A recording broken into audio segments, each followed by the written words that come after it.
आज हम लोग आए हैं इधर ये लेमन अनाबिया गार्डन में। मेरे दोस्त हैं ये कवाली नाइट्स ऑर्गेनाइज़ कर रहे हैं, साथ ही हमारा रकाबों का स्टॉल भी लगा हुआ है। तो यहाँ पे कवाली का इवेंट है और मैं साथ साथ आपको इवेंट भी दिखाऊंगा, कुछ भी हम लोग साथ साथ खाने का मेन्यू भी दिखाएंगे, बताएंगे और साथ आपको ये सारा इवेंट भी दिखाएंगे। हाँ जी फातिह भाई, आपकी सिक्योरिटी के इंतज़ाम कैसे चल रहे हैं? चले अच्छा है जी माशाल्लाह। ये देखें जी अभी गेस्ट आना शुरू हो गए हैं और काफ़ी ज़्यादा गेस्ट हैं। तो लड़के वो दूसरी साइड पे हैं, फीमेल्स इस साइड पे हैं। अभी तो काफ़ी कम लोग हैं लेकिन अभी और लोग आ रहे हैं साथ साथ। आए आपको स्टेज दिखाते हैं।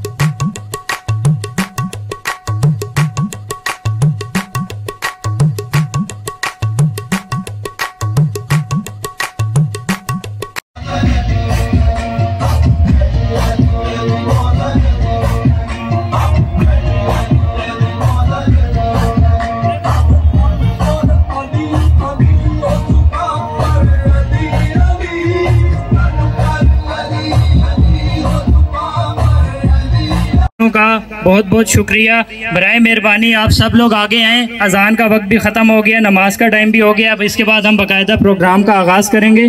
काइंडली आप सब लोग आगे आके बैठ जाएं प्लीज़। आप लोग सब लोग आगे आ जाएं प्लीज़।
मलिक साहब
He said,